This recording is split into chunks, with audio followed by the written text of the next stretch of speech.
Coming from Yahoo Finance, Jim Cramer compares SpaceX stock to 100-year railroad bonds, asks investors to think of their children and grandchildren. Don't worry about your retirement fund. We all know you will never be able to stop working until the day you are put into your grave. Think about your children and your grandchildren, what you will be able to give them. Yeah, so this is kind of funny. What is it they say about Jim Cramer? If you want to become a millionaire, just listen to Jim Cramer and do the exact opposite of what he recommends. I just kind of think this is an interesting thing to see this coming out in the mainstream media, again pushed by an institution such as CNBC, with the obvious idiocy of whatever the hell is going on with the SpaceX stock. As I've said many times before, SpaceX is doing many cool, amazing things, but the fact of the matter is many of the things that they're doing is simply not as valuable as you would think it is, right? In 2025, the space launch business earned about $4.1 billion in revenue. And I have said for many times that that is about equal to what OnlyFans brought in. I looked for another example of companies at about that revenue level. And I crap you not, GameStop came in at $3.6 billion in revenue for 2025. So I know we would all like to think that launching crap into space is worth all the money in the world. But shockingly, how the capitalist system works, it's actually not worth that much money, weirdly enough, right? Anyways, they're doing a lot of this stuff, but the idea that the valuation of this company makes any sense is just absolutely ridiculous. They have an ISP, right? And there's this concept that everybody is going to use Starlink for their ISP.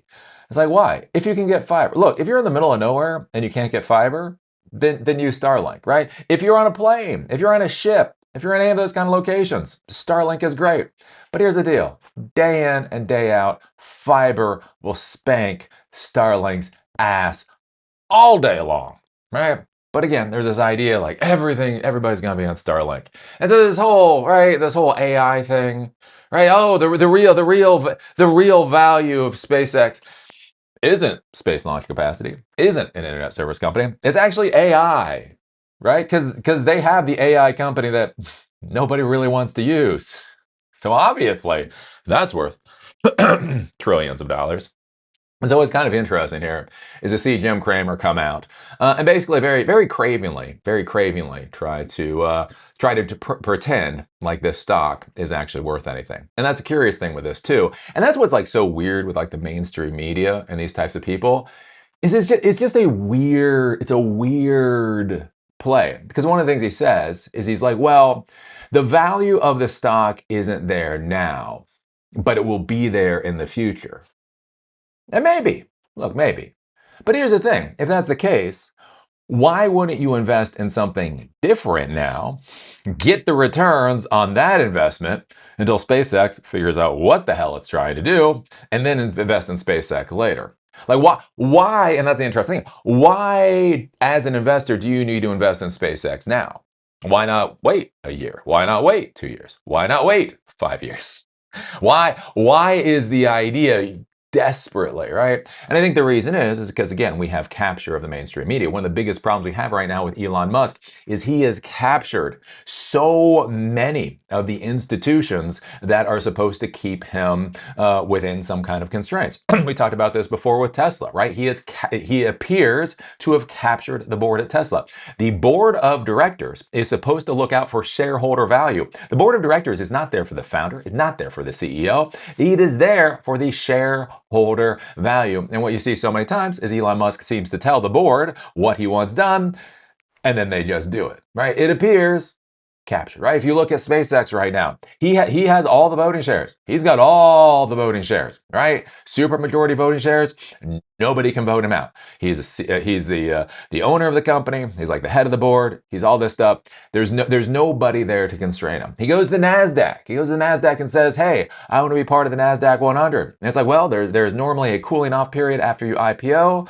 You have to go through these processes to verify that the value of your stock is what it should be, that there's a consensus value for what your stock should be. And he says, I don't like that. I want to be on the NASDAQ 100 within 2 weeks. And all of a sudden is in the NASDAQ 100 in 2 weeks. And then we hear the financial pundits out there, right? There was who was it? It wasn't BlackRock. It was another one of these big companies. Literally, this jackass came out and was talking about $800 share price value. Oh yeah, the shares of SpaceX is going to $800 per share.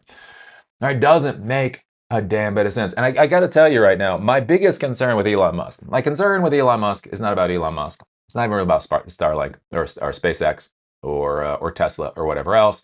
It is that he is doing a tremendous amount to erode the trust our young people, and hell, many of us have, in the basic fundamental institutions in our society. I think most of us know that the institutions in our society make mistakes. There are problems. They're not perfect. The issue is when it is so obvious that they have been entirely captured by a trillionaire, and then brings a whole bunch of things into question. And the problem is as a society, we do need to work together.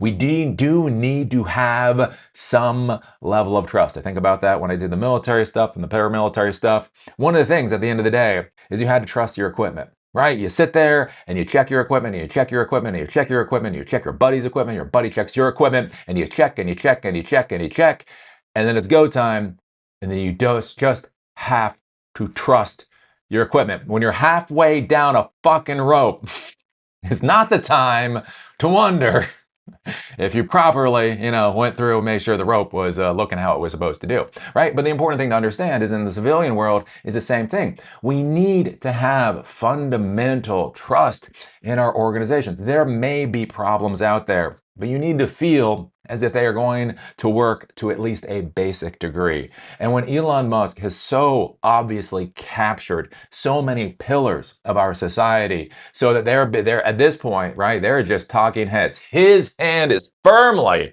up their ass. You can see his fingernails popping out of Cramer's mouth at this point in time. Right? It does become a major concern. So anyways, we take a look at this. Jim Cramer. On Wednesday, Jim Cramer urged investors to look beyond SpaceX's post-earnings sell-off, arguing that Elon Musk's aerospace company should be viewed as a multi-generational investment. And that's what we're going to be hearing more and more about SpaceX. Don't look at SpaceX today. Don't look at SpaceX tomorrow. What you got to think about is SpaceX 100 years from now. So if they don't have a good product today, and they don't have a good pipeline for a product tomorrow, then you have to imagine what Elon Musk is going to be doing in the future.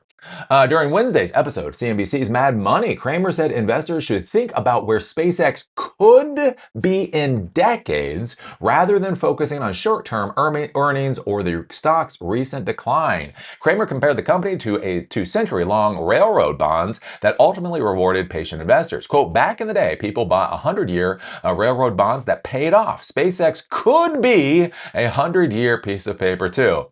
There's a lot of coulds here. Coulda, woulda, maybe, who the hell knows? Just buy the SpaceX stock. That's the important thing to understand here. He also pointed to the company's long-term ambitions, asking viewers to imagine a future where lunar exploration and orbital infrastructure become commonplace. Quote, do you think your children or your grandchildren won't be doing stuff on the moon someday?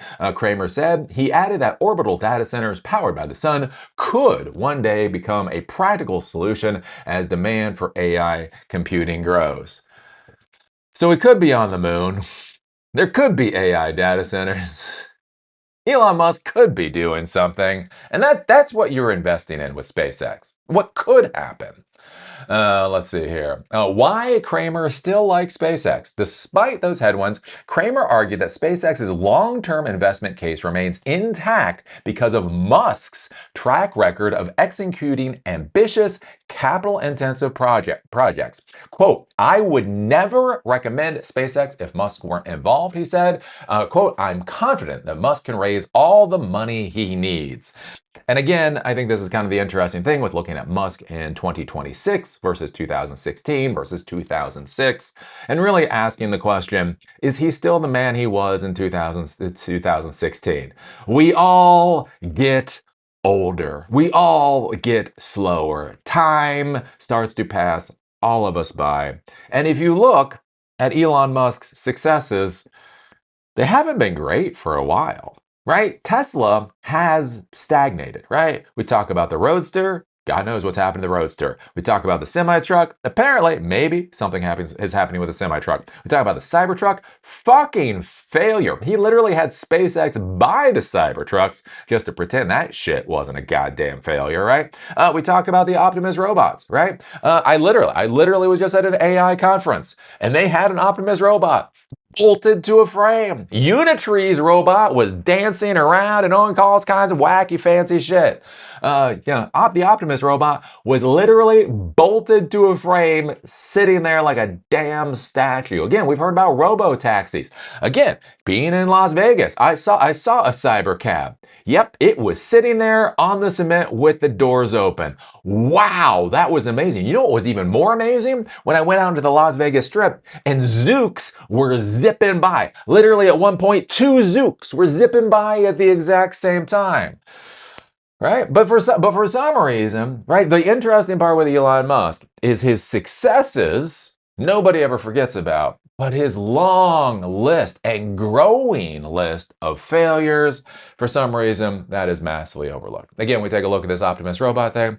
Seriously, what's going on with the Optimus robot? One way or the other. That was so fucking pathetic. It was so fucking pathetic to be at an AI conference. 12,000 people at an AI conference. Tesla purposely paid for a booth at the AI conference, and they had their fucking Optimus there, fucking bolted to a goddamn frame, right? The way I would bolt a TV to a frame, trying to pretend like that shit was cool. If that doesn't show you the state of fucking Tesla in 2026, I don't know what does.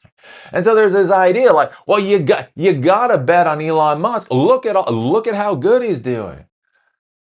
But he's not. But he's not. Tesla's down, right? Tesla's down like 30% this year. Again, SpaceX is down. I don't know. It's at 134. So it's below its IPO price, down well below its high price. Who the hell knows where that's actually going to go? So much of the stuff that he's putting out there actually isn't that successful. And he has a company he wants to pretend is worth trillions and trillions and trillions of dollars. But that's what we're hearing in the investment market now. And it's so bizarre, right? It's so bizarre because they're not talking about revenue. They're not talking about EBITDA, right? All these again, we talk, I've talked about this before, like in the tech and the startup world, where if they don't have a number or a metric that most people will understand and think is good, then they'll find a new metric, right? If you don't have profit, then you go for revenue. If you don't have revenue, then you go for user growth. If you don't have user growth, then you go for monthly active users. If you don't have monthly active users, you go for hiring people, putting asses in seats, right? Basically, you try to find the metric that investors are actually going to think is impressive. And so think about this for a second, right? You have Jim fucking Cramer on CNBC. Not talking about profit because they ain't there. Not talking about revenue because it's fucking pathetic. Not talking about active users or whatever else. Basically, what he's getting to at this point is the reason that you need to invest in SpaceX is because of Elon Musk. He might not have any fucking numbers that matter, but hey, it's Elon Musk. So you know it's gonna be a success. Yeah, that's just not really how business works. Just don't know what to tell y'all. That's just not how any of this shit works. So yeah, it'll be curious to see what happens with SpaceX. So shares unlocked a couple of days ago. It was expecting the price of SpaceX to drop precipitously. So we're already down so the all-time low was already down to $104 a share. So it IPO'd at 135, initially started selling at 150. Popped up to $225 within the first week, then came all the way down to $104 a share. The lockup period expired, and then the price went up. It's now at like $134 a share, which is kind of weird. So I don't know. We're just gonna keep watching this and see what happens. It's I don't know, as they say, it is what it is. It is what it is. So what do you think about this? What do you think about Jim Cramer coming out and telling everybody to invest in SpaceX, to think about your grandchildren? Don't think about, profit or revenue or whether or not you can retire. Remember that this is an Elon Musk company, and think about your grandchildren. Does that just tell you damn near everything you need to know about that particular stock? I don't know. Put your thoughts down below. If you like these episodes, remember they're on Spotify and on Apple Podcasts. The link is down below. If you want to follow me on LinkedIn, there's a link down there too. With that, see y'all later.